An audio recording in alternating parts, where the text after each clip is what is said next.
In the fantasy world of Dungeon Meshi, the attention to culinary detail is as rich as the story itself, offering viewers an extraordinary blend of magic, adventure, and the art of cooking. At first glance, the idea of preparing meals from mythical creatures might seem whimsical, yet the series presents these fantastical dishes with a remarkable sense of authenticity. Each meal is meticulously crafted using real-world culinary techniques, grounding the fantastical elements of the story in a layer of realism that elevates both the plot and the character's journey. This video delves into the specific cooking methods showcased in the anime, revealing how these techniques not only enhance the narrative, but also offer a genuine homage to the craft of cooking itself.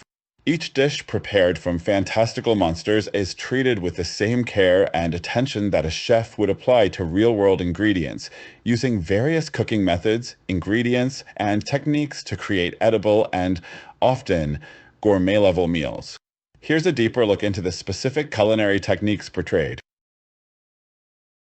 Butchering is treated with a high degree of realism. The characters, particularly Leos and Senshi, go through detailed processes of cleaning, skinning, and deboning monsters they've defeated. This resembles real-life butchery, where chefs and hunters break down animals to separate the edible meat from the inedible parts and prepare it for cooking. For example, in episode 12, when the party kills the red dragon, they take time to remove the scales, cut out the tougher tendons, and segment the meat into manageable portions. Senshi often demonstrates how to use every part of a monster, much like the real-world nose-to-tail approach, where chefs utilize as much of the animal as possible, reducing waste and maximizing resources.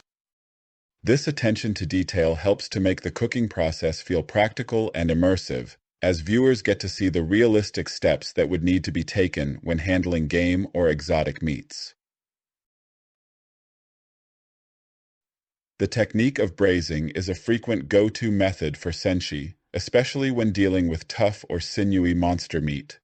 Braising involves cooking meat slowly in liquid over a low heat, allowing the collagen in tougher cuts to break down and become tender. This is a traditional cooking technique used in dishes like stews, pot roasts, and brisket. In episode 9, Marcille and Senshi cook a tentacle and kelpie stew prepared with undine, a magical energy-filled dish meant to help Marcille replenish her mana in a more palatable way. The anime takes great care to show them creating a stew base of onions, potatoes, and carrots, then cutting the tentacle and kelpie meat and properly seasoning them, then proceeding to stir-fry them before simmering the ingredients. By simmering the meat for a long period, they are able to transform what would otherwise be inedible into a flavorful, tender dish.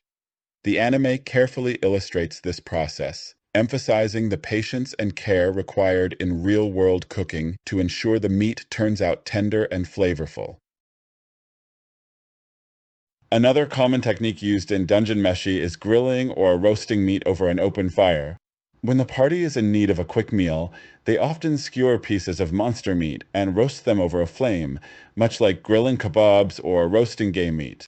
The anime pays close attention to the importance of seasoning, oiling the meat, and turning it regularly to ensure even cooking, all of which are key aspects of real grilling and roasting.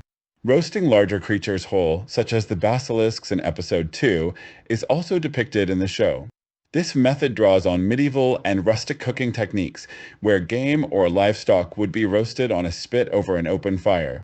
The process emphasizes the use of direct heat to lock in juices while creating a crispy exterior, much like how a chef might roast a whole pig or lamb. While Dungeon Meshi doesn't explicitly mention sous vide, a modern culinary technique where food is cooked in a water bath at a precise low temperature, some of the cooking depicted involves careful temperature control, mirroring this method. Senshi often explains the importance of maintaining steady heat for certain dishes to ensure even cooking, especially for delicate ingredients like slime creatures or tender monster cuts. The importance of temperature is highlighted in several scenes, where rushing the cooking process or using too much heat can ruin the dish. This focus reflects how real chefs use temperature to control the texture and doneness of a dish. It also mirrors techniques such as poaching, where food is cooked gently in liquid at a low steady temperature to preserve tenderness and flavor. In various scenes, the anime explores techniques like fermentation and pickling to preserve or enhance the flavors of monster based dishes. Fermentation, a process that involves breaking down sugars with yeast or bacteria, is used to create things like sauces, alcohols, or preserved foods. Senshi, who often emphasizes using everything available in the dungeon, guides the group in using fermentation to make ingredients last longer, a technique also crucial in real world cooking for making items like kimchi, sauerkraut, and soy sauce. The anime also touches on pickling, another preservation method where food is submerged in vinegar or brine. Senshi suggests pickling certain monster parts to cut through their richness or gamey flavor, just as chefs pickle vegetables, fish, or meats to add a sharp, acidic note to dishes. These techniques add depth to the characters' meals and reflect real life practices for preserving food in less than ideal conditions, like dungeons or wilderness settings. Throughout the series, the characters rely on more than just heat and preparation techniques. They also use herbs, spices, and aromatics to elevate their dishes. The use of ingredients like dungeon herbs, magical spices, and monster fat to cook or season meals closely resembles how real chefs use similar items to build layers of flavor. For example, in various episodes, Senshi explains how certain herbs can neutralize the natural bitterness or toxicity of a monster, similar to how chefs use spices like cumin, paprika, or cinnamon to mask strong odors or flavors in game meats. He also makes use of aromatics such as garlic, onions, or magical equivalents to enhance the base flavors of their dishes, much like how aromatics are central to building depth in real world cuisine. This attention to seasoning reflects the chef's mindset of balancing and complementing the natural flavors of the main ingredient with supporting ingredients. Though the anime focuses heavily on cooking meat, there are also scenes where baking and frying techniques are employed. For instance, frying involves using rendered monster fat as an oil substitute, similar to how chefs might use lard or duck fat for frying in the real world. The anime shows careful attention to the temperature of the fat, highlighting the importance of not overheating it, much like in real frying, where oil temperature must be monitored to achieve a crispy exterior without burning. Similarly, baking techniques are used to create things like breads, pastries, and tarts, which serve as side dishes or desserts. While the specific ingredients might be fantastical, the process of kneading dough, allowing it to rise, and then baking it to perfection follows real-world baking techniques. Senshi and the group take care to control the heat in their jury-rigged ovens or open flames, showcasing the methodical approach needed to bake successfully. The integration of detailed culinary techniques in Dungeon Meshi does more than just satisfy the character's hunger. It serves as a crucial element that deepens the world building and enriches the viewer's experience.